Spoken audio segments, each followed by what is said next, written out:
Hi guys, today we will talk about how to fix that problem you have on your YouTube app on your settings. We will just click here on settings, then we come here to settings window here, and this is window like you say, and we will just go down here, and we will go down, we will click here on apps, then we come to our next window here or apps window here like you say, and we will just go down here to looking for YouTube app here, and this is window.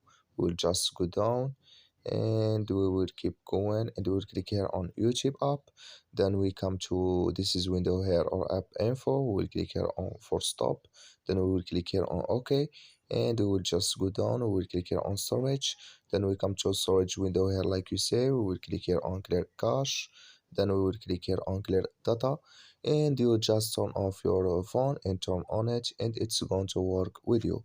So that's all. You just follow this is way it's going to work with you. Thank you for your watching. Don't forget to support us by like and subscribe, and see you in next video.